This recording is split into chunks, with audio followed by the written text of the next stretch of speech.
எப்படி இருக்கீங்க? சாப்பிட்டீங்களா?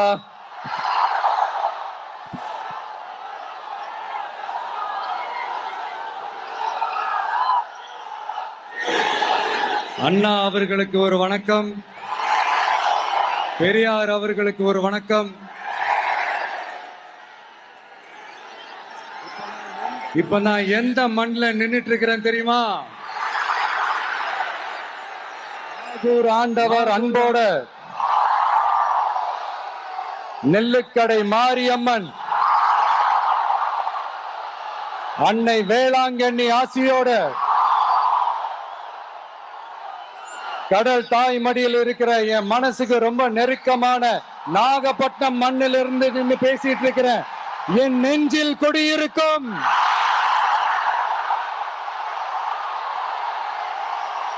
உங்கள் அனைவருக்கும் என்னைக்குமே ஒரு மீனவ நண்பனா இருக்கிற இந்த விஜயோட அன்பு வணக்கங்கள். இந்த கப்பல் இருந்து வந்து இறங்குற இந்த பொருட்களை எல்லாம் விற்கிறதுக்காக அந்த காலத்துல அந்தி கடையெல்லாம் நாகப்பட்டினத்துல இருக்கும்னு கேள்விப்பட்டிருக்கிறேன். மீன் பிடிக்கிற தொழில், மற்ற தொழில்கள், இந்த விவசாயம், எந்த பக்கம் திரும்பினாலும் எப்படி பார்த்தாலும் உழைக்கிற மக்கள் இருக்கிற ஊர் தான் நம்ம நாகப்பட்டினம் ஊர். மத வேறுபாடே இல்லாத, அனைவருக்கும் பிடித்து போன, மத சார்பின்மைக்கு எடுத்துக்காட்டாக வாழ்ற உங்கள் அனைவருக்கும் மீண்டும் என்னுடைய சிரம் தாழ்ந்த ஸ்பெஷல் வணக்கங்கள். இந்த தமிழ்நாட்டில் இந்த மீன் ஏற்றுமதியில 2வது இடத்துல இருக்கிறது நம்ம நாகப்பட்டினம் ஹார்பர் தான். ஆனா அங்க நவீன வசதிகளோட இந்த மீன் பதப்படுத்துற இந்த மாடர்ன் தொழிற்சாலைகள்லாம் இல்ல. அது மட்டும் இல்ல, இந்த அடிப்படையில் இருக்கிற ஊரும் நம்ம நாகப்பட்டினம் ஊரு தான்.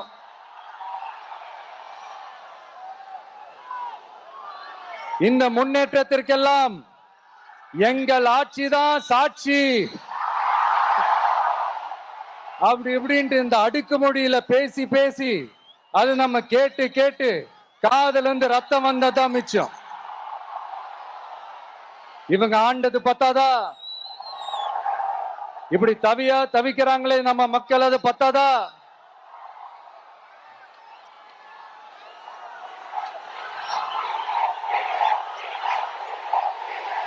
தேங்க்யூ.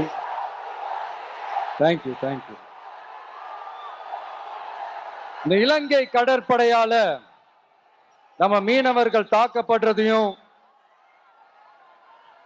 அதுக்கான காரணத்தை பத்தியும் அதுக்கான தீர்வை பத்தியும் நான் மதுரை மாநாட்டிலே நான் பேசியிருந்தேன். அது ஒரு தப்பா? மீனவர்களுக்காக குரல் கொடுக்கறதும் அவங்களோட நிக்கிறதும் நம்மளுடைய கடமை, நம்மளுடைய உரிமை. நான் என்ன இன்னைக்கு நேத்தாங்க அவங்களுக்காக குரல் கொடுக்கிறேன்.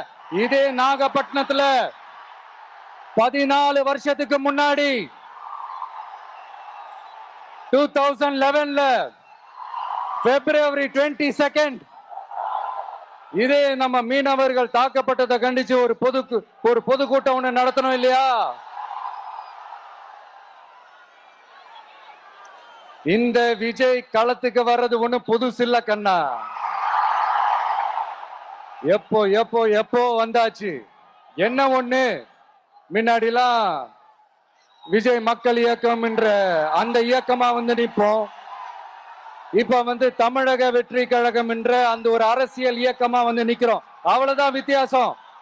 அன்னைக்கும் சரி, இன்னைக்கும் சரி, இனிமேலும் சரி, மக்களுக்காக மக்களோட நிக்கிறது தான். இது புரிய வேண்டியவங்களுக்கு புரிஞ்சா சரி.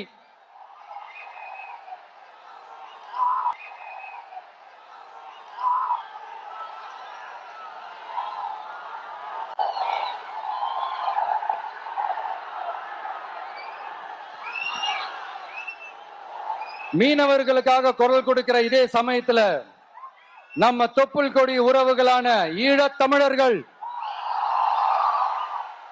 அவங்க இலங்கையில இருந்தாலும் உலகத்துல எந்த மூலையில இருந்தாலும் தாய்ப்பாசம் காட்டின தலைவனை இழந்து தவிக்கிற அவங்களுக்காகவும் குரல் கொடுக்கிறது, அவங்களுக்காகவும் நிக்கிறது நம்மளோட கடமை இல்லையா? மீனவர்களோட உயிர் எந்த அளவுக்கு முக்கியமோ அந்த அளவுக்கு ஈழத் தமிழர்களோட அவங்களுடைய கனவுகளும் அவங்களுடைய வாழ்க்கையும் நமக்கு ரொம்ப ரொம்ப முக்கியம். நம்ம மீனவர்கள் படுற இந்த கஷ்டத்தை எல்லாம் பார்த்து ஒரு பெருசா ஒரு கடிதம் ஒண்ணு எழுதிட்டு அதுக்கப்புறம் கப்சிப்னு சைலண்டா போறதுக்கு நாம ஒண்ணு இந்த கபட நாடக திமுக அரசும் கிடையாது.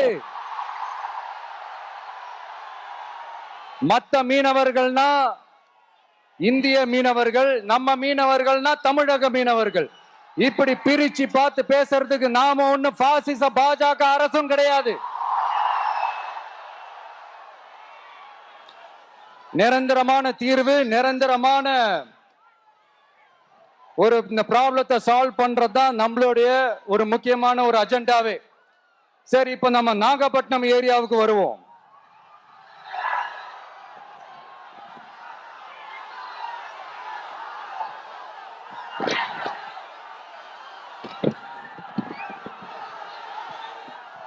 இங்க இருக்கிற மண் வளத்தை பாதிக்கிற இறால் பண்ணைகளை முறைப்படுத்தணும். அப்பதான் மீனவர்களோட வாழ்வாதாரமும் விவசாயிகளோட வாழ்க்கையும் பாதிக்காம இருக்கும். கடலோர கிராமங்கள்ல மீன் அரிப்புல இருந்து பாதுகாக்கிற அலையாத்தி காடுகளை அழிக்கிறத பத்தி தடுத்து நிறுத்தி அதுக்கு ஒரு வழி பண்ண வேண்டிய அரசாங்கத்துக்கு இதை விட ஒரு முக்கியமான ஒரு வேலை ஒண்ணு இருக்கு. அது என்ன தெரியுமா? சொந்த குடும்பத்தோட வளர்ச்சியும் சொந்த குடும்பத்தோட சுயநலமும் தான் அந்த முக்கியமான வேலை. இங்க இருக்கிற மக்களுக்கு குடிக்க தண்ணி இல்லாம தவிக்கிறாங்க. அதுக்கு தீர்வா காவிரி தண்ணியை கொண்டு வரலாம், மக்களோட தாகத்தை தீர்க்க. கொண்டு வந்தாங்களா? இவ்வளவு பாரம்பரிய கடல் சார்ந்த ஊர்ல ஒரு கவர்மெண்ட் மெரைன் காலேஜ் ஒண்ணு கொண்டு வரலாம். கொண்டு வந்தாங்களா? மீன் சம்பந்தமான எந்த தொழிற்சாலையும் அமைக்கல. அமைச்சாங்களா? அட்லீஸ்ட் நிறைய பேருக்கு வேலை வாய்ப்பு கிடைக்கிற மாதிரி தொழில் வளர்த்தியாவது பெருக்கலாம், அதையாவது செஞ்சாங்களா? ஆனா ஒவ்வொரு டைமும் வெளிநாட்டுக்கு டூர் போயிட்டு வர்றப்பெல்லாம் அத்தனை கோடி முதலீடு, இத்தனை கோடி முதலீடுன்னு சிஎம் அவர்கள் சிரிச்சுக்கிட்டே சொல்லுவாரு. சிஎம் சார், மனசை தொட்டு சொல்லுங்க, வெளிநாட்டு முதலீடா இல்ல வெளிநாட்டுல முதலீடா? ஒட்டுமொத்த தமிழ்நாட்டுக்கும் முதலீடா இல்ல உங்க குடும்பத்தோட முதலீடு வெளிநாட்டுக்கு போகுதா? வேளாங்கண்ணி, நாகூர், கோடியக்கரைன்னு இங்க இருக்கிற டூரிஸ்ட் பிளேஸ் எல்லாம் கொஞ்சம் நல்லா டெவலப் பண்ணலாம். பண்ண என்ன குறைஞ்சா போயிடுவீங்க? வேதாரண்யம் பகுதியில் உப்பு ஏற்றுமதி செய்யறதுக்கு வசதியை செஞ்சு கொடுக்கலாம். செஞ்சாங்களா? நாகூர் ஆண்டவர் அரசு மருத்துவமனையில பிரசவம் பார்க்கிற டாக்டரே இல்லையா? நாகப்பட்டினம் புது பஸ் ஸ்டாண்டையாவது சுத்தமா சுகாதாரமா வச்சுக்கிறாங்களா? நாகப்பட்டினம் ரயில்வே ஸ்டேஷன் வேலைகளை சீக்கிரமா முடிச்சு வைக்கலாம், அதையாவது செஞ்சாங்களா? இங்க ஏற்கனவே இருந்த ஸ்டீல் ரோலிங் மில்லையும் ரயில் பெட்டி தயாரிக்கிற தொழிற்சாலை மூடிட்டாங்க. அத மறுபடியும் திறந்தா நிறைய பேருக்கு வேலை வாய்ப்புகள் கிடைக்கும். ஏன் அதை பத்தி யோசிக்கல? மேலக்கோட்டை வாசல் NH மேம்பாலம் கட்டி 50 வருஷம் ஆச்சு. அது சரியா மேம்படுத்தலாம், அதை செஞ்சாங்களா? Thanjavur to Nagapattinam NH road வேலை பல வருஷமா நடக்குது, இன்னும் முடிச்ச பாடே காணும். அதை வேகப்படுத்தி முடிச்சிருக்கலாம், அதையாவது செஞ்சாங்களா? ரொம்ப முக்கியமா நெல்லு மூட்டையெல்லாம் மழை காலத்துல வெள்ளத்துல நனைஞ்சு நம்ம விவசாயிங்க எவ்வளவு வேதனைப்படுறாங்க. அதுக்கு சரியான ஒரு குடவுன் கட்டி தரலாம். அதான் செய்வோம் செய்வோம் செய்வோம்னு சொன்னாங்களே, செஞ்சாங்களா? இதெல்லாம் எதுவுமே செய்யாம எல்லாத்தையும் செஞ்ச மாதிரியே அதையும் பெரியமையா வேற சொல்லுவாங்க இவங்க. நான் போன வாரம் திருச்சிக்கும் அரியலூர் மாவட்டத்துக்கும் போய் நம்ம மக்களை சந்திக்க போயிருந்தேன். அப்போ பெரம்பலூரும் போக வேண்டியது. அங்க சில ரூல்ஸ் அண்ட் ரெகுலேஷன்ஸ், ஒரு கட்டத்துக்கு அப்புறம் இந்த பஸ்ஸே மூவ் ஆகல. அதுக்கப்புறம் அதை தாண்டி ஒரு டைமுக்கு மேல பேசுறது, சரி அதெல்லாம் விடுங்க. இந்த நேரத்துல பெரம்பலூர் பகுதி மக்களுக்கு நான் மன்னிப்பு கேட்டுக்கிறேன். சீக்கிரமாவே உங்களை தேடி நான் வருவேன் ஃபார் ஷுவர். நம்ம இந்த டூர் பிளான், இந்த ஷெட்யூல் போட்டதுக்கு அப்புறம் அது என்னப்பா சனிக்கிழமை சனிக்கிழமை சனிக்கிழமை அப்படின்னு ஒண்ணு ஸ்டார்ட் ஆச்சு. அது ஒண்ணு இல்ல, உங்க எல்லாரையும் வந்து பார்க்கும்போது உங்களுக்கு எந்த விதமான டிஸ்டர்பன்ஸும் இருந்துடக்கூடாது. முக்கியமா உங்களோட வேலைகளுக்கு எந்த விதமான டிஸ்டர்பன்ஸும் இருந்துடக்கூடாது அப்படின்ற ஒரே காரணத்துக்காக தான் இப்படி வீக்கெண்டா பார்த்து இப்படி இந்த பிளானை ஷெட்யூல் பண்ணோம். லீவு நாட்கள்ல, ஓய்வு நாட்கள்ல வரணும்ன்றதான் அந்த எண்ணமே. அது மட்டும் இல்ல, அரசியல்ல சில பேருக்கு நம்ம ஓய்வும் கொடுக்கணும் இல்லையா?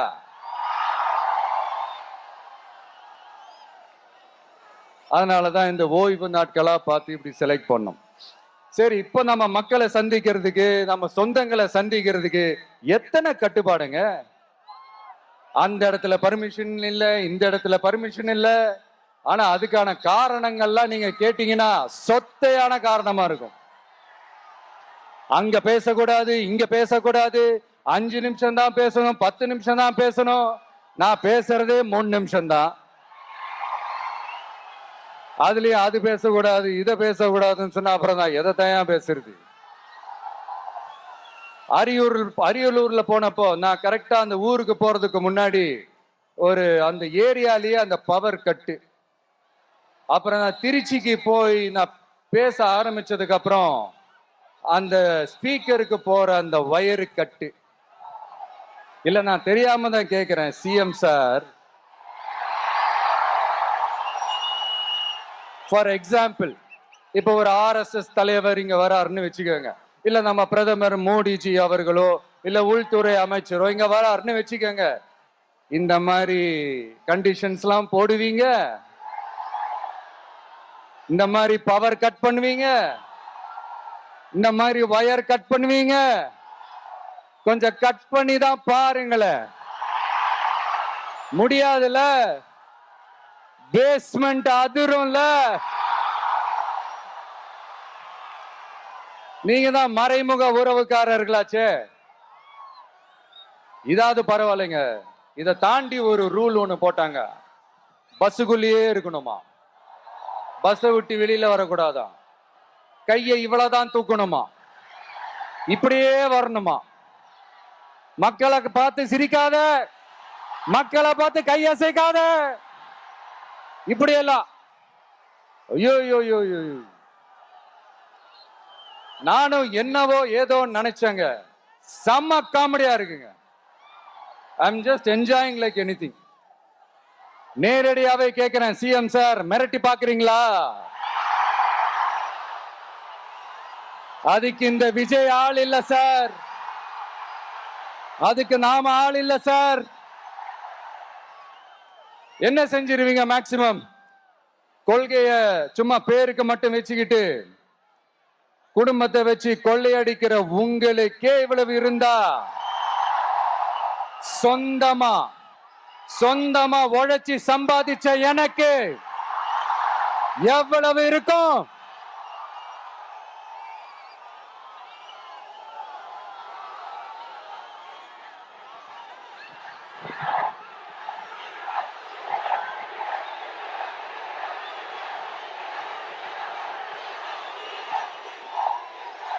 தேங்க்யூ நண்பா. என்ன நாங்க பெருசா கேட்டுவிட்டோம்? மக்கள் நிம்மதியா ஃப்ரீயா நின்று பார்க்கறதுக்கு ஒரு இடம், அதை நாங்க தேர்வு செஞ்சு அதுக்கு பர்மிஷன் கேட்கிறோம். ஆனா நீங்க என்ன பண்றீங்க?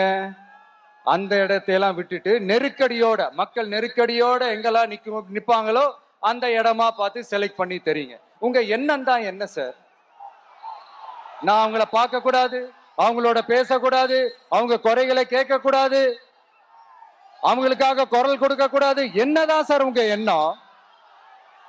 சரிங்க சார், ஒரு அரசியல் தலைவன் அப்படின்றதெல்லாம் மறந்துருங்க. ஒரு சாதாரண ஒரு தமிழ்நாட்டு மண்ணோட ஒரு மகனா, ஒரு நம்ம தமிழ் மக்களுடைய ஒரு சொந்தக்காரனா, என் மக்களை, என் குடும்பத்தை, என் சொந்தங்களை நான் பார்க்க போனா என்ன பண்ணுவீங்க? அப்பவும் தடை போடுவீங்களா? வேணாம் சார். இந்த அடுக்குமுறை, இந்த அராஜக அரசியல்லாம் வேணாம் சார். நாம ஒண்ணு இங்க தனியால் இல்லைங்க, பிரதிநிதிங்க சார். மாபெரும் பெண்கள் சக்தியோட சகோதரன் சார். மாபெரும் இளைஞர் இயக்கமா இருக்கிறோம் சார். மறுபடியும் சொல்றேன், 2026ல ரெண்டு பேருக்கு நடுவுல தான் போட்டியே. ஒண்ணு இன்னொன்னு